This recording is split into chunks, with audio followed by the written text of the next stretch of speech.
أعوذ بالله من الشيطان الرجيم. بسم الله الرحمن الرحيم.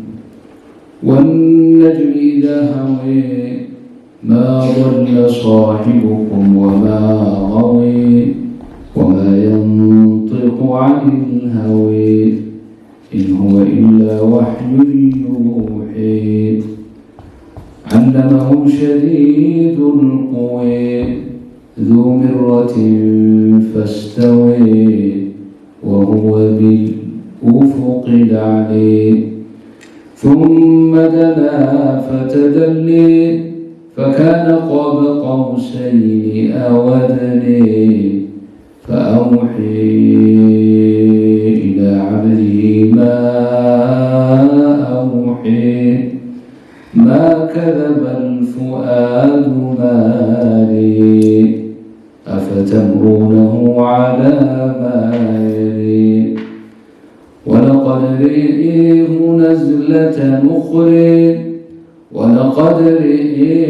نزلة نخرى عند سدرة المنتهى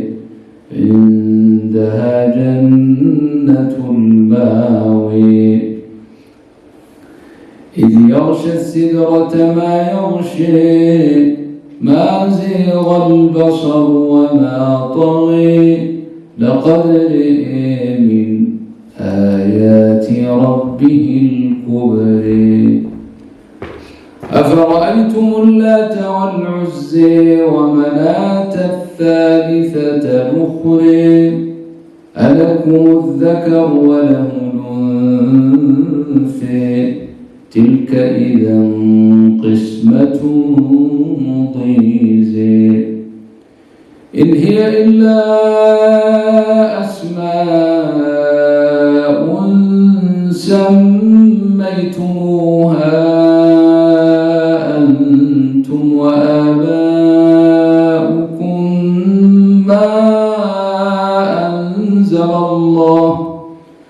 ما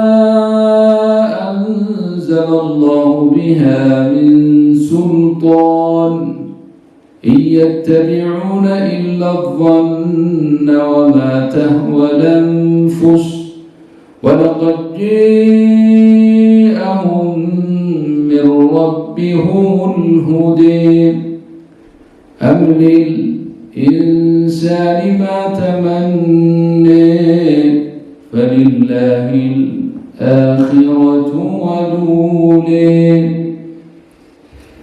وكم من ملك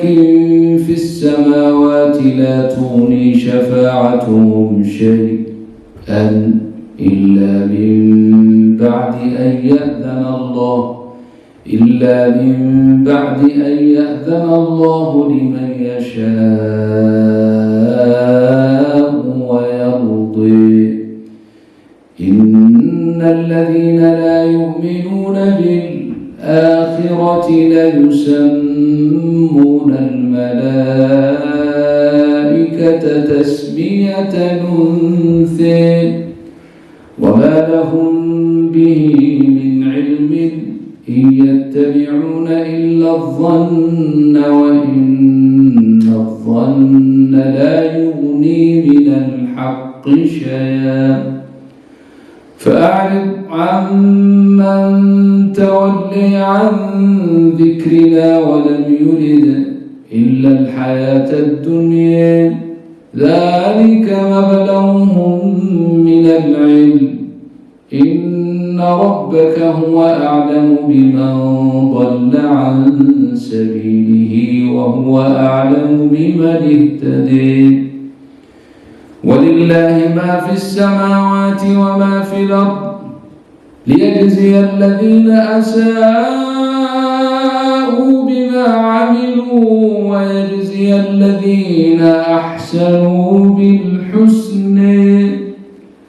الذين يجتنبون كبير الإثم والفواحش إلا اللمم إن ربك واسع المغفرة هو أعلم بكم إذ أنشأكم من الأرض وإذ أنتم أجنة في بطون أمهاتكم فلا تزكوا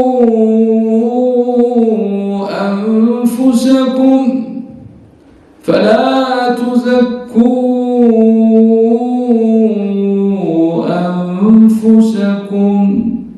هو أعلم بمن اتقي أفرأيت الذي تولي وأعطي قليلا وأكدر أعنده علم الغيب فهو يرى أم لم ينبأ بما في صحف موسى وإبراهيم الذي وفى ألا تزر وازرة وزر أخرى وأن ليس للإنسان إلا ما سعى وأن سعيه سوف يرى ثم يجزيه الجزاء الأوفى وأن إلى ربك المنتهى وأن إلى ربك المنتهى وأنه هو أضحك وأبكي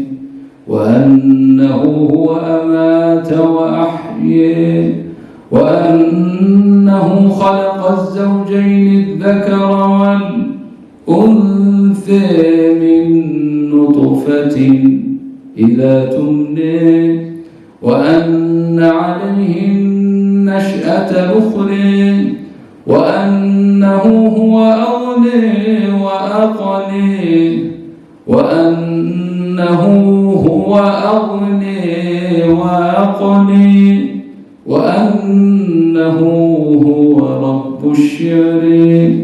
وأنه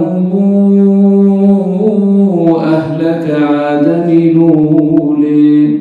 وثمود فما أبقي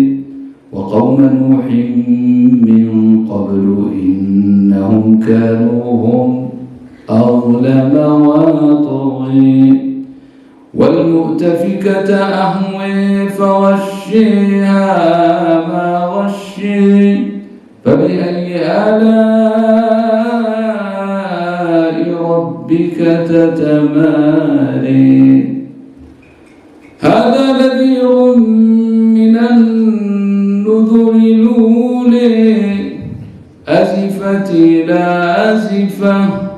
ليس لها من دون الله كاشفة أفمن هذا الحديث تعجبون وتضحكون ولا تبكون وأنتم سامدون فاسجدوا لله واعبدوا. الحمد لله.